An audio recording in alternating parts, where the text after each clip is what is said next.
Okay. All right. Oh, actually, I'm just gonna move this like here so we don't accidentally look at it, but we can still kind of see it. So we can check it, but Yeah. all right. Cool. Hi. 20, take 3, camera AB. Mark.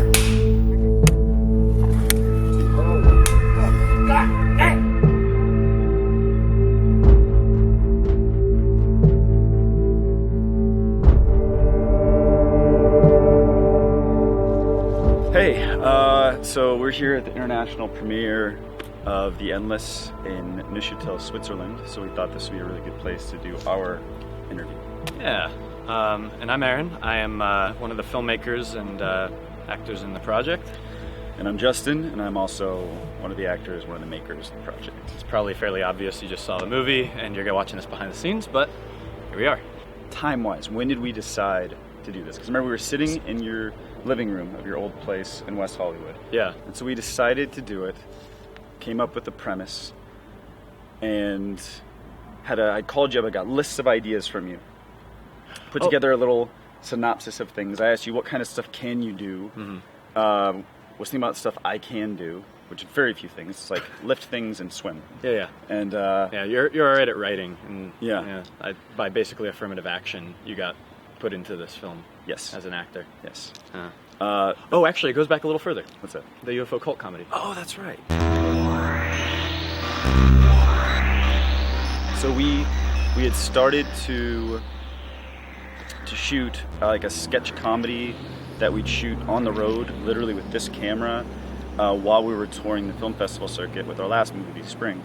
We took the general premise was that there was these 2 UFO death cult members, and the rest of the death cult has already ascended, and these 2 guys were sort of left behind, and they had to travel around the world trying to find another pickup spot. And they were left behind because like everyone in the cult hated them. So it was kind of a good idea, I think, and that's why we boiled that back down into like what's so interesting, which was people who try to come back to a cult and find that they're not welcome, I guess.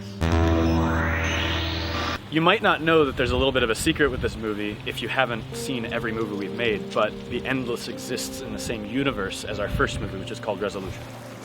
So you guys are like in a church group? Basically. Our whole thing is just making sure that people know that the celestial Messiah will land his vessel before the end of days. Our characters' names in Resolution were Justin and Aaron. So they remain Justin and Aaron in this movie, but we're more prominent. So, you know, you hope that people don't think that it's autobiographical or that it's a meta joke. Yeah. And I don't think people usually do, but it's a good example of something that it's like, oh, despite the fact that I would have liked to change the names, we can't. We have to have continuity. Yeah. We kind of just started pulling together these ideas of things that we wanted to revisit from the Resolution universe, that the story kind of wasn't quite done, and pulling together all the things we can do. Like, okay, we still have access to the camp, because the camp is where we housed our crew for Resolution. And I know how to like put things on the horizon pretty well in visual effects. So it's like, what kind of a story involves something on the horizon a lot, you know?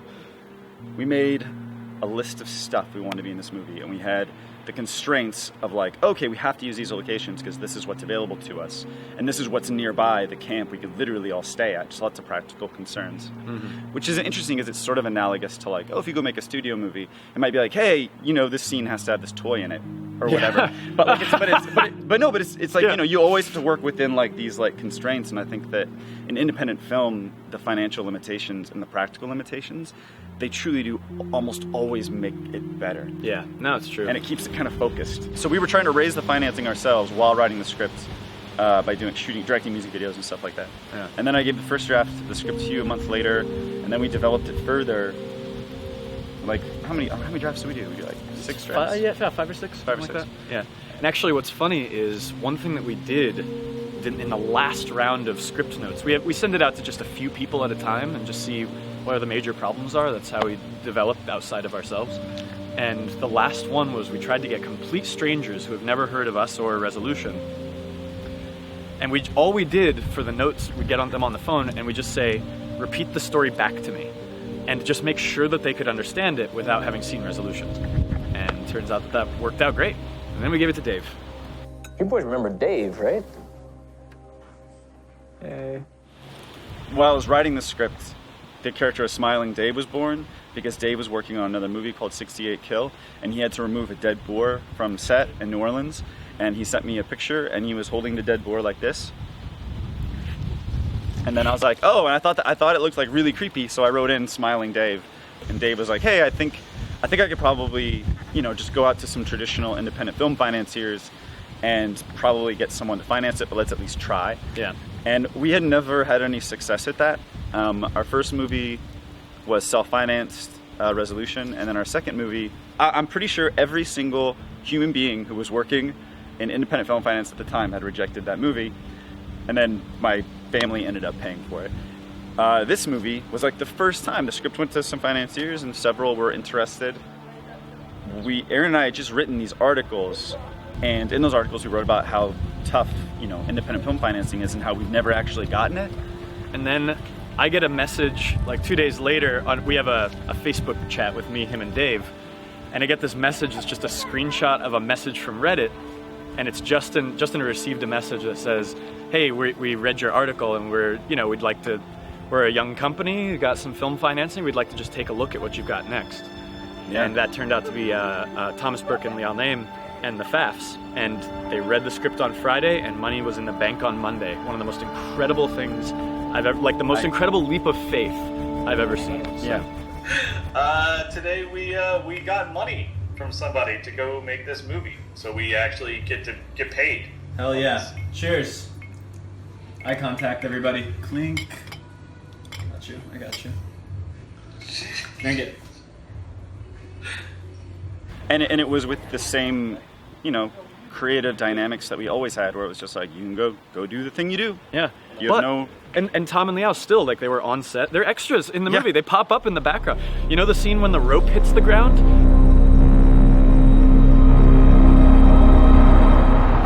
Liao is on top of a van throwing a rope. They got their hands dirty. Yay! Good job, Leo! A really big part of the process that we have is rehearsal. It's how we're able to at least try to get that naturalistic thing, how to shave off all the rough edges but still keep the naturalism. I'm staying. You can too. I know you won't, but you can. You want to die over and over and over and live your life on repeat from here to eternity. Act like it's crazy that I want to live forever. Like I'm the first person ever. And with a family that actually likes me. There's not much difference between being stuck in a loop and being stuck repeating the same shitty day back home over and over till I die. So Aaron and I would rehearse together quite a bit for about 2 months.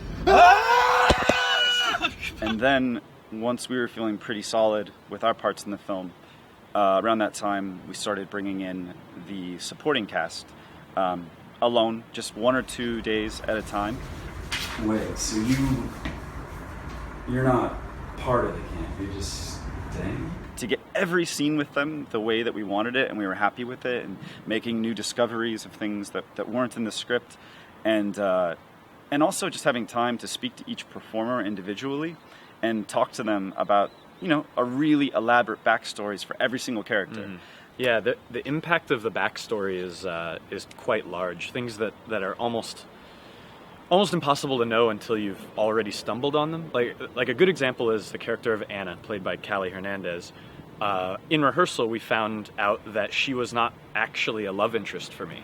It was the rehearsal process that made me realize that Aaron's character has puppy love and doesn't understand what anything beyond that is, and she has more or less just a matronly appreciation for me. Originally, we held hands till the end of the scene where we're looking at the mirror wall, but through the process of rehearsal, we realized she has to let go and have to just be like, okay, good job, buddy. Because Aaron's love for Anna is not actually part of the resolution of the film. There's also Tim, who is, he doesn't, that character, he was never scripted to say very much. it was always just going to be expressions played off of his face. And he was the oldest member of the camp. The guy who had been there the longest had come from the old world to come explore the West and to come across this place, and he's probably the one who's the most disillusioned with the camp. He doesn't, he's probably perfected many things and it hasn't brought him happiness. Yeah. Now he's just kind of stuck in eternity. Yeah, whereas everybody else feels like, oh, I'll be mastering this thing for such a long time, so they haven't yet gotten any disillusionment because it feels like I can just improve everything every day.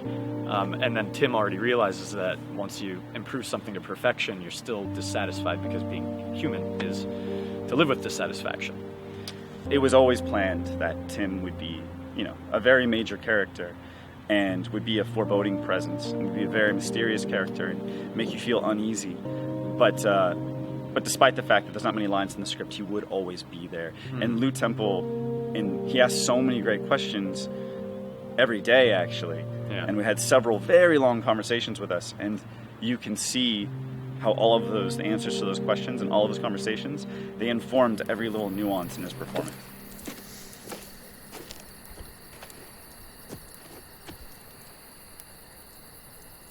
Don't do it if you don't want to. We were at the end of rehearsal and heading into the heavy lifting of pre-production, and we were finishing up rehearsal with James Jordan, who's obviously brilliant as Shitty Carl. And that morning, I found out that my mom had taken her own life. And obviously, that's a huge... losing your parents is hard for anyone, and it being suicide, it's it's a huge, huge kind of unfathomable nuclear blow. And Aaron knew her really well as well, and a lot of people working on set. My dad was already helping out on the movie. But, we just dealt with it. And in a way, being on set for that month, me and my dad being together around a lot of people, in a way, it helped to deal with that very, very high level of grief. And, people often ask if the movie's autobiographical because it has our names and blah, blah, blah. And it's actually not at all. But I feel like in our performances, there's a layer of grief on it that it doesn't make the performance, it's neither better nor worse.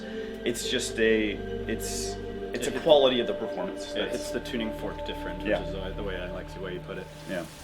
Hey, Mom, I know we don't visit much, but I just wanted to say that I'm doing my best to take care of him. What? Nothing. So then we headed into production. It was an 18-day shoot. Actually, I think it was 17 days. And we shot the climax of the movie and the boat scene on day 5. The two hardest scenes of the movie were shot on the same day. And I remember sunscreen was going into our eyes, so our eyes were bright red, and we couldn't open our eyes to do the work we needed to do. You had to keep jumping in this really, really cold lake, which I know it looks really nice and warm, so it's what's the problem? You jumped in a lake. But it was actually probably really awful, and algae was on the ground at the bottom. Producer and production designer got stranded in one of those boats. We were really responsible with the sunscreen, but it probably made us go a little crazy from the UV radiation. Yeah. We had this production design team of these crazy girls named Ariel and Katie and Kim. And they made, to say that they can stretch a nickel is the biggest understatement of the century. Hi, my name is Ariel Vida. I'm the production designer for Endless, and this is my amazing art team. And together we made everything pretty much you see on camera that's not people. I'm Katie Simon. I am the art director of the Endless, basically designing all of these hoodoo rock formations and each of the main characters' locations, Hal's room, Anna's room, and also doing drawings and sculptures. I'm Kim Behrens. I was the graphic designer, so I did a lot of the graphic props like the newspaper, the moon clock, the Tesla print, the map, anything that was graphic designed. We gave them nothing and they gave us everything. Everything that you see on screen is part of production design. And much of it was not there before Ariel and her team put it there. Oh, I just remembered I'm also the monster with a leaf blower and lots of bags of dust. So throughout the entire production, Ariel was covered in dust. over and over again. She would start out the day, you know, nice and clean, and then just 5 minutes so in, nice. 5 minutes in or so, just covered in dust. Their cabin that they stayed in, half of the wall we're on. I'm sorry. The cabin of the production design team that they were all staying in, they crammed into one side of it because the other side was always a set that they were decorating. So Hal's cabin, Anna's cabin, and I think one other set is actually the art department's cabin, and they sacrificed half the space so they could always be on the set working on it. It was, like she said, 3 weeks with some of the hardest working, most collaborative, creative, appreciative, and visionary just team of people, like from obviously Justin and Aaron, the directors, to Will, our camera operator, just every last person, all of the talent. It was an exceptionally inspiring piece. Going forward in the rest of our careers, I think we all learned just a great deal, both as storytellers and just as people together on a team. It was really special. I know you hate loops, but I just have to say, if the 3 weeks that we spent making props in Camp Arcadia was our loop, I'd be okay with that. Yes, we're used to doing a lot of jobs, and I think we have a general philosophy of it's not directing, it's filmmaking. Mm-hmm. That means you just kind of do whatever you have to do, and hopefully know as many jobs on set and in post-production as you possibly can. It'll never be a bad thing. But this was our first feature where we had been also acting as the leads in the feature. People always ask, like, oh, is that harder? And surprisingly, it's not harder. Everything in filmmaking is hard. Mm. But acting in a film that you're directing, it actually is easier in some ways, because in preparing to act in the film, you're also learning the material at a much deeper level than you would if you were just directing it. And on top of that, when you're acting in scenes with other performers, even when you're really in a scene and you're feeling it and you're there, you can still cut and you'll have adjustments and you'll have notes. You were right there. You were like 2 feet from them, maybe closer. Yeah. And actually, we're not always on camera at the same time, so sometimes one of us can step behind monitor and make sure that all is well.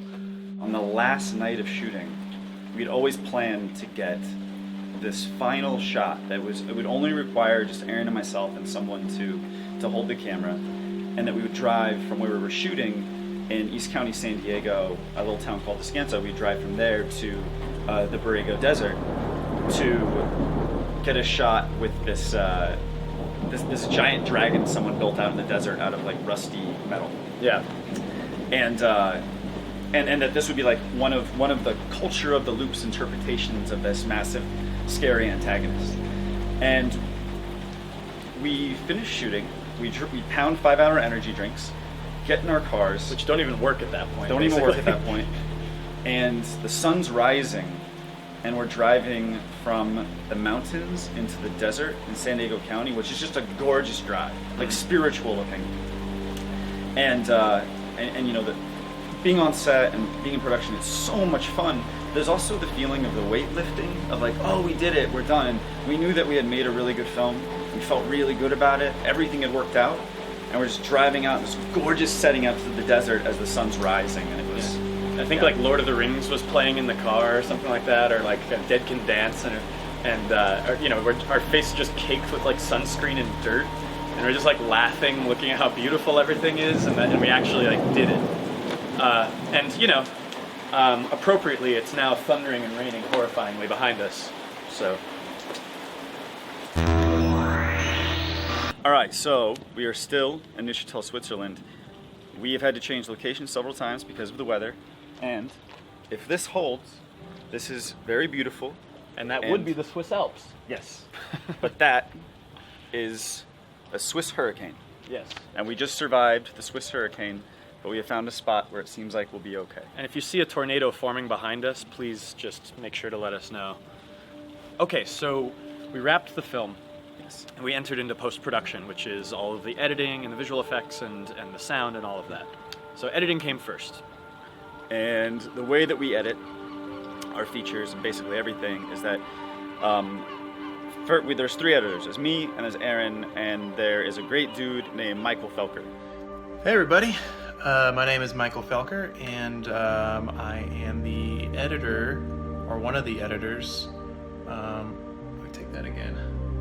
You know, the editing yourself isn't all that tough. People would ask like, oh, do you trade off so that I'm only editing Justin and vice versa? No, because at a certain point, you've got to edit the entire movie. When we look at ourselves in the editing program, that's just a different person. And I'm not saying like, oh my gosh, we're chameleon actors. I just mean that for some reason, both of our minds just separate ourselves completely from the person sitting in front of the editing computer and the person that is on the camera. And so, to the point that we're sitting there actually referring to ourselves in third person, be like, I don't know, Aaron feels like he's looking to the left, but he should be looking to the right, or something like that. And it's kind of odd. You don't even notice you're doing it. It might look kind of weird to people looking over our shoulders. Yeah.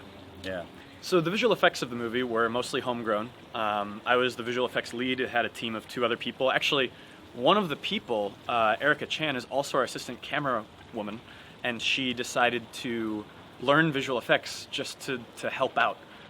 So we kind of made a little war room in my home office, and the 3 of us sweatshopped the visual effects for a while. We also had another man named Michael Matzer, who is our creature designer. And a lot of what we did was called 2.5D compositing, which it means you don't generate something that doesn't exist, which is 3D, CGI, computer generated imagery. That's not what we're doing. We're normally taking elements that already exist and then we place them in the shot as realistically as possible. Often what that does is it kind of enables for a lot less time and a lot less money to get really photorealistic effects because you're working with assets that already exist in real life. You know, like the totem pole that we walk by is actually a miniature and we shot it on green screen, and you're just placing that real totem pole. You're not making a new totem pole. The monolith that we walk by in that same sequence, it's actually about this big and sitting on his shelf now. I think they're really good. I think Aaron's a visual effects genius. Go on.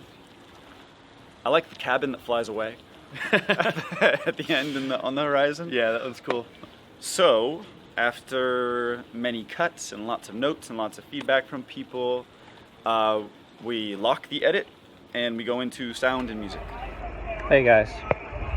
My name is Jimmy LAVALLE, and I am the composer for The Endless. Jimmy couldn't make derivative music if he tried. If we said like, hey, we want something like Hans Zimmer, we want something like, you know, like John Williams, he'd be like, yeah, I'll try. That sounds like a dumb idea. I don't know how to do that. And what he'll create, 1, won't be like that, and 2, will be better than anything we could have invented on our own. So his scores don't sound like anything else. And that's why he always gets the first call for composing our movies. This is my second time working with the Benson Moorhead team, Justin and Aaron, and this is a great one. This is a great film. I had a lot of freedom. I had a lot of you know, creative inspiration just with the you know, content and the greatness of the story. This process is crazy. To watch him work, you know, you'll be talking to him in the room about what you're thinking, what you would want. And when you're communicating with your composer as a filmmaker, especially since most filmmakers like us, we're not musicians as well, unfortunately. When you're communicating with them, you communicate through emotions. You say, I want this to feel melancholy, or, you know, I want this to feel dark and dangerous. I remember the words we were using so much. There was epic Viking horn? Yeah, I want epic Viking horn. He'd be like, okay, yeah. Oh, yeah, maybe. Jump.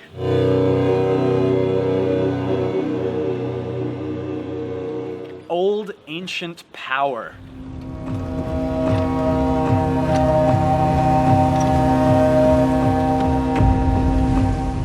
And he's like, old ancient power, and he's like this, and we're like, not like that, and he's like this, and I'm like, yes! And you just see him running around his studio trying different things. He's got like 1 million instruments all over the studio. And you can hear it forming, and it's getting better and better and better, and he's at his keys, and he's sampling stuff, and he's doing it, and then you hear it, you're like, oh my god, that was the most things I've ever heard, and then he just stops, and he turns around, and he goes, is it just something like that? Yeah, just something like that. And we're like, you did it already. It's great. He's like, yeah, I'll work on it. Actually, and then he like deletes the file. And we're like, no!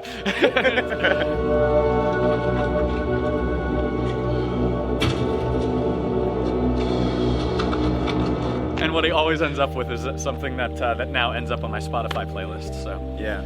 In filmmaking, I think there's 2 times where you see magic that you can't explain, and it's your favorite take of any scene when you're on set and you see a performance, and you're like, oh, that was it, that was perfect, and you've seen like magic between people happen that you can't quite explain. And then the only other place you really see it is making the score, is in music. When you're watching Jimmy make music, you feel like you're watching magic. You feel like you're watching an assemblage of edits of something that you were right there for turn into that magical thing that we call like a movie.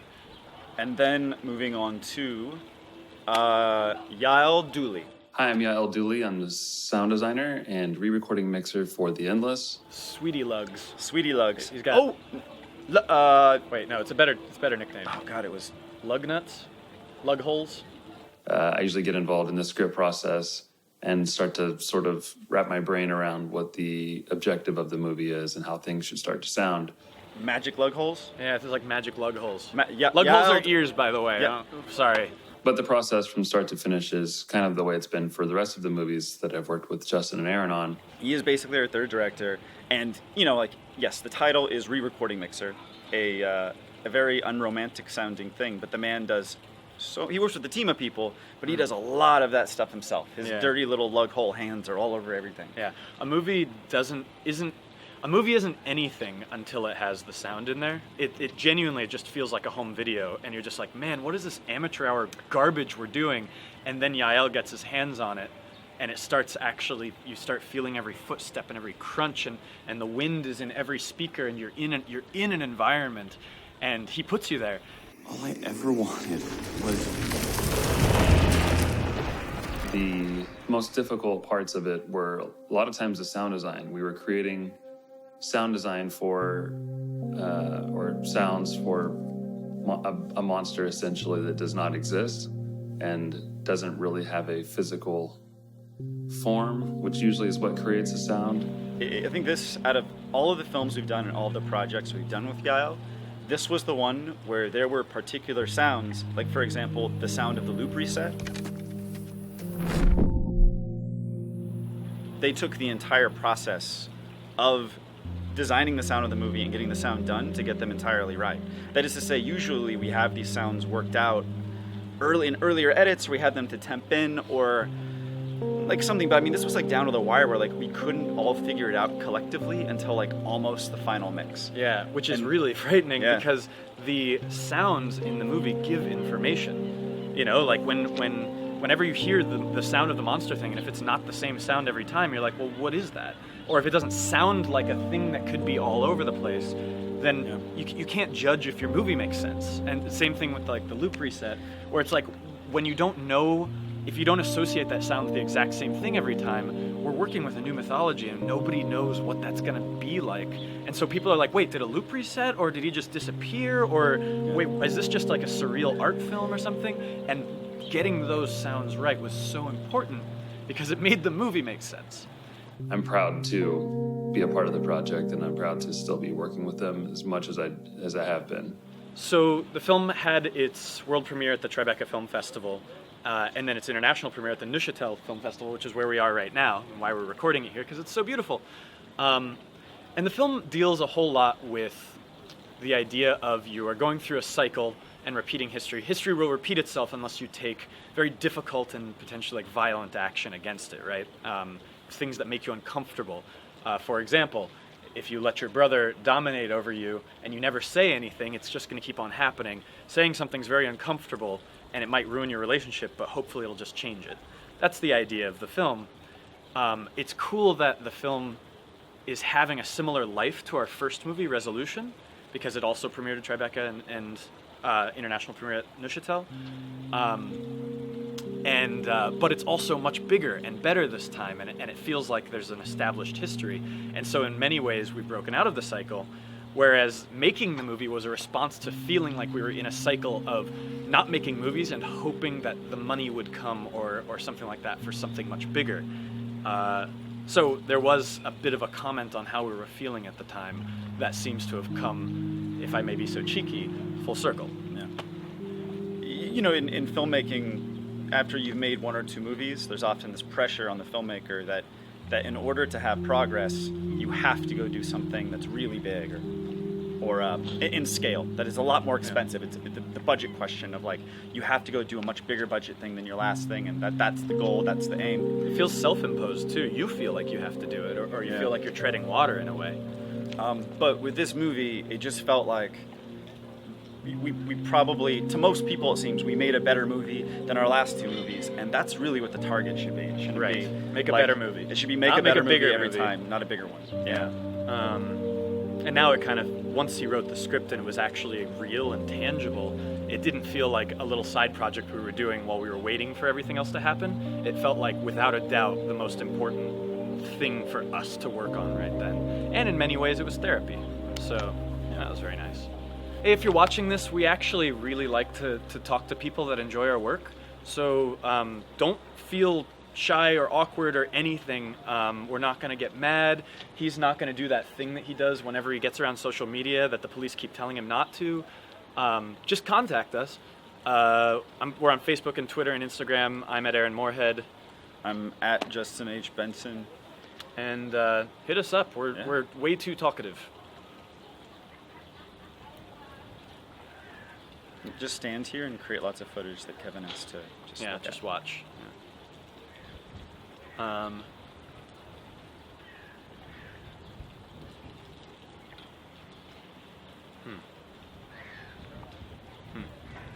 Well.